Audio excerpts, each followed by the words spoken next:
Como modo de introducción, en contraste con los enfoques tradicionales de lo que es la evaluación psicológica, centrado más bien en la personalidad, la inteligencia y la psicopatología como rasgos estables de un individuo, la evaluación conductual representa un enfoque diferente dentro de lo que es la psicología clínica, mientras que lo que son las evaluaciones tradicionales se basan más bien en lo que es la existencia de los procesos psicológicos internos, el cual utilizan pruebas proyectivas y objetivas para inferir dentro de los rasgos. Se enfocan en lo que es las conductas observables y su contexto en general, o sea, todo lo que es la parte ambiental. La evaluación conductual busca lo que es obtener ya de forma directa lo que es el comportamiento, considerando aspectos que surgen desde la historia de aprendizaje del mismo individuo y de las condiciones ambientales, como lo había mencionado anteriormente. Por ende, se centra en lo que es los antecedentes y las consecuencias del mismo individuo en sí. Siguiendo con el apartado de lo que es la historia de la evaluación conductual, cabe mencionar que desde la década de los 1920 hasta los 1950, la evaluación psicológica estuvo dominada más bien por el uso de las pruebas objetivas y las pruebas proyectivas, dirigida más bien a los aspectos intrapsíquicos que abarcaban los motivos y las pulsiones. Pero más adelante, en los años 50, es cuando comenzaron a surgir los modelos conductuales de la psicopatología, impulsados por las teorías del aprendizaje. Sin embargo, en el año 1968 ocurrió un hito muy importante dentro de la psicología, ya que Walter Mischel cuestionó los rasgos de personalidad. Esto generó que él propusiera dentro de un escrito las razones por las cuales estos deberían seguir siendo aceptables. Uno de ellos es el lenguaje cotidiano, otro es la consistencia ambiental y por último era la necesidad de predecir la conducta. Esto fortaleció la evaluación conductual como una alternativa válida. Con el paso del tiempo, las teorías conductuales comenzaron a evolucionar, a tal punto que lograron integrar nuevas dimensiones como lo son las cogniciones, las emociones y también aspectos fisiológicos, dando lugar a la evaluación conductual más amplia y compleja. Actualmente se utilizan o se incluyen otros métodos como lo es la observación, también los autorreportes, registro de pensamientos, entre otros. Ahora hablaremos de lo que es las metas de evaluación conductual. Dentro de ellas mencionaremos 4 importantes. Está lo que es la identificación y operacionalización de las conductas problema y las variables conductuales que las mantienen. Esto implica más bien describir de forma precisa lo que es la conducta del mismo individuo y los factores ambientales que están asociados a él, cuantificándolos en términos de frecuencia, duración o intensidad. Continuamos hablando de la evaluación de la relación entre las conductas problema y las variables que las controlan.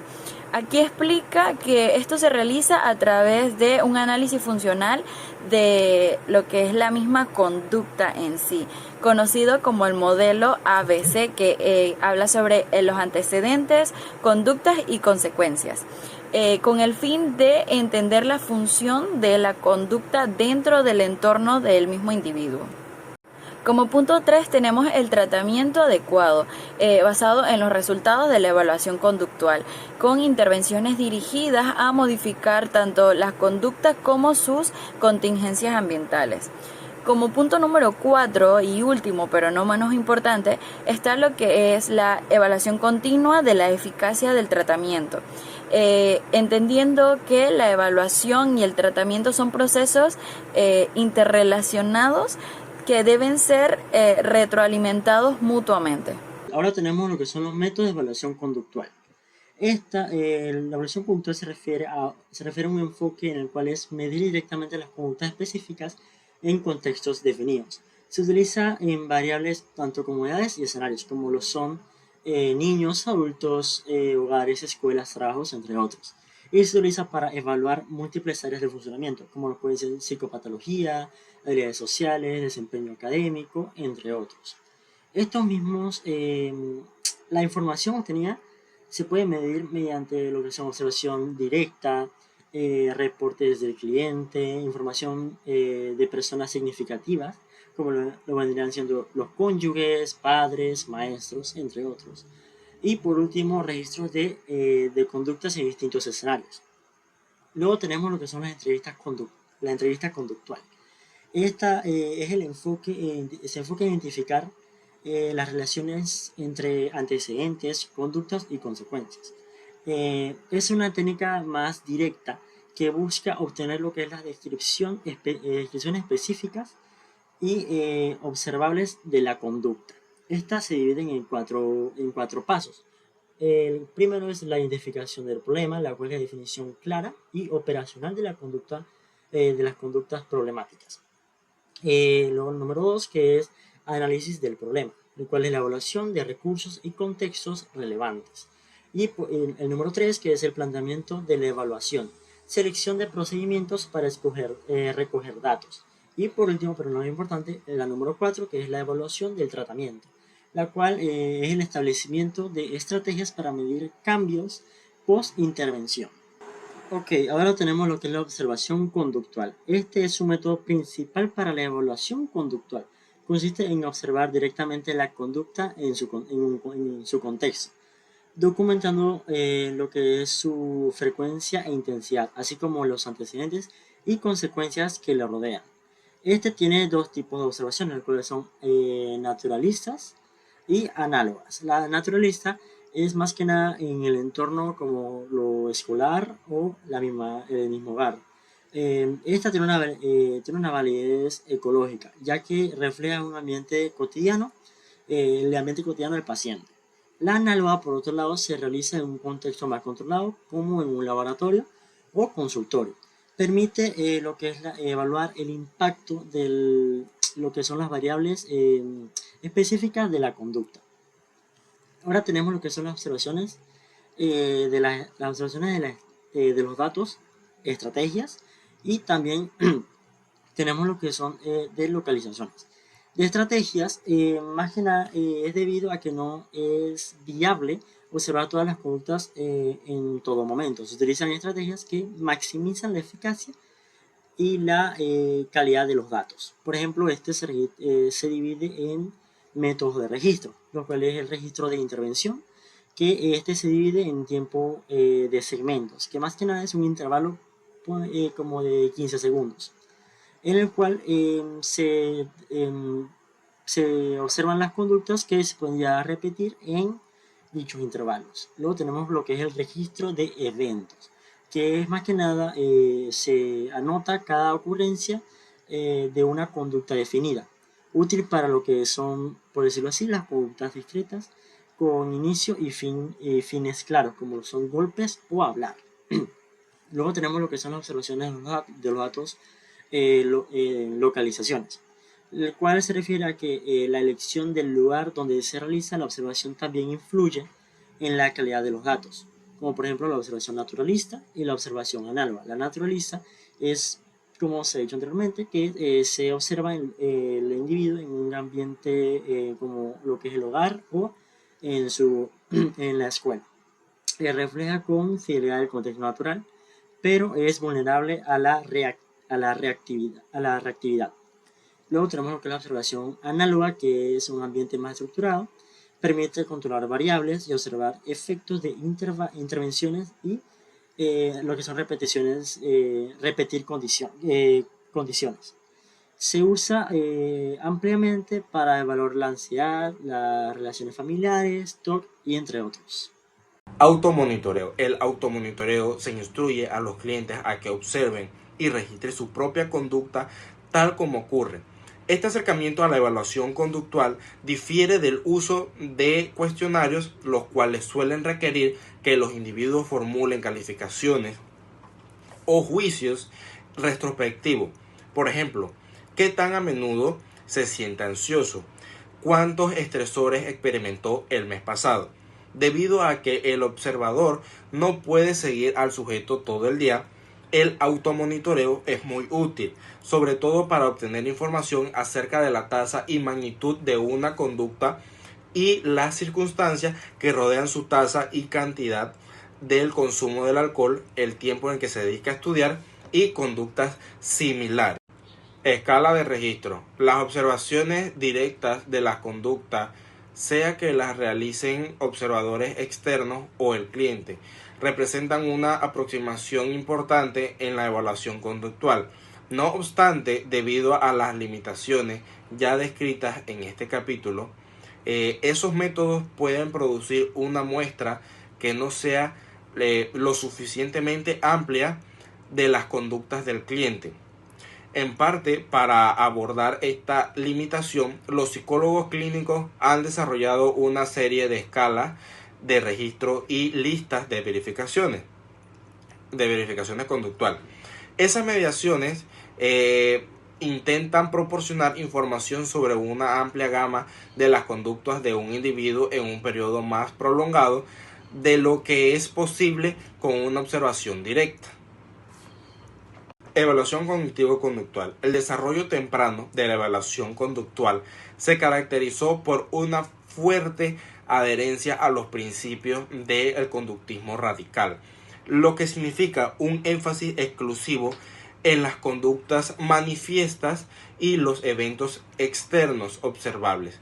Los eventos internos, entre ellos los pensamientos y los aspectos no observables de las emociones, se consideraban como constructos hipotéticos irrelevantes para la tarea de desarrollo una comprensión científica de la conducta y el cambio conductual. Evaluación psicofisiológica.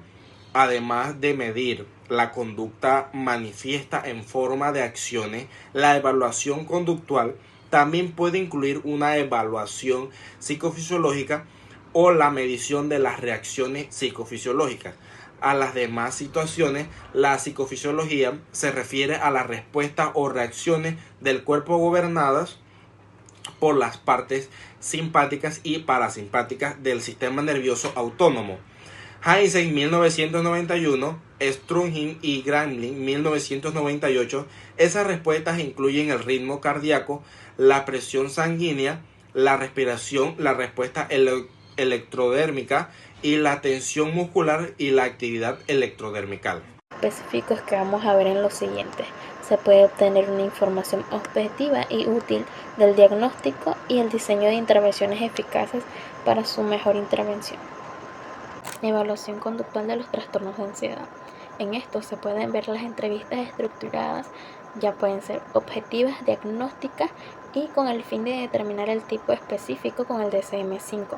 Se pueden diferenciar entre las fobias sociales, las angustias, la ansiedad generalizada y el trastorno obsesivo compulsivo. Se pueden utilizar protocolos especializados que pueden recoger la información sobre el historial de la persona y se pueden ver las estrategias utilizadas por el cliente para afrontar la ansiedad y sus niveles de evitación. También presentar los cuestionarios, que estos disponen de instrumentos psicométricos que pueden evaluar la ansiedad de manera rápida y también estos cuestionarios pueden aplicarse de una manera en el consultorio o en casa. Ya para mejor instrucción se pueden ver como los cuestionarios de las sensaciones corporales y las cognitivas, que estas pueden ser un poco agobiantes para analizar las respuestas físicas y del pensamiento catastrófico que están llevados en las escalas. Estos instrumentos son útiles ya que no solo permiten diagnosticar un diagnóstico inicial, sino que también permiten monitorear el progreso y el tratamiento y su efectividad al evaluar el paciente.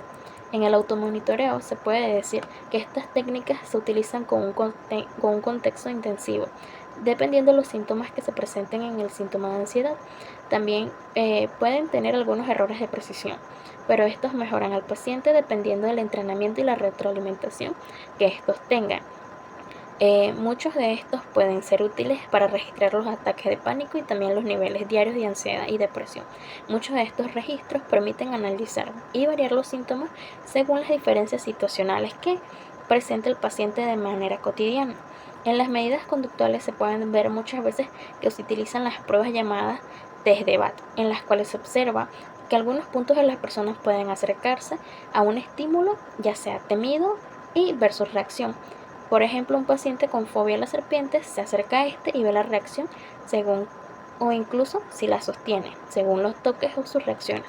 Cuando estas muchas veces los pacientes tienden a evitarlos mayormente y ahí se puede destacar su nivel de ansiedad según las pruebas.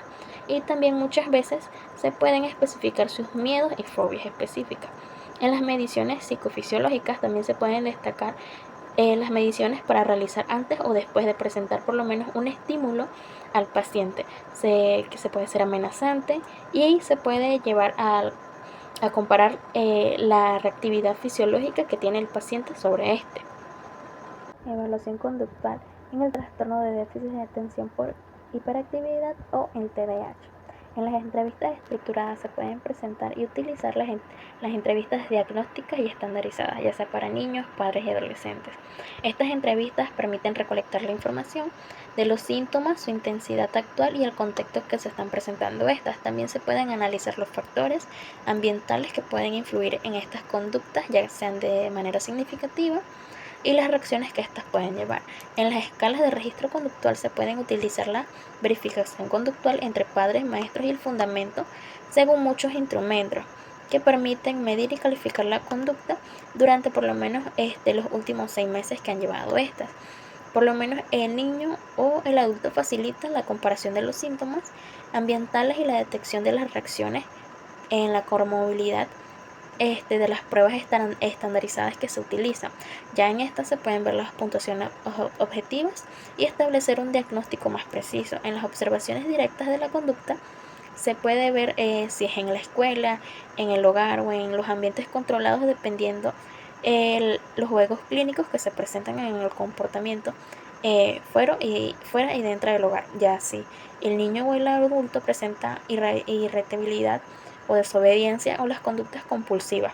Muchas de estas observaciones permiten entender mejor a los pacientes según las contingencias que estos mantienen y refuerzan los comportamientos problemáticos. También en las pruebas de inteligencia se pueden utilizar, por ejemplo, las pruebas de inteligencia del WIS-4 o WIS-5, que estas ayudan a destacar los problemas cognitivos ya subyacentes. Por lo menos llevan un registro general académico y estas escalas por lo menos equivalen a las distracciones, demostrando la utilidad de detectar las problemáticas relacionadas ya con el trastorno.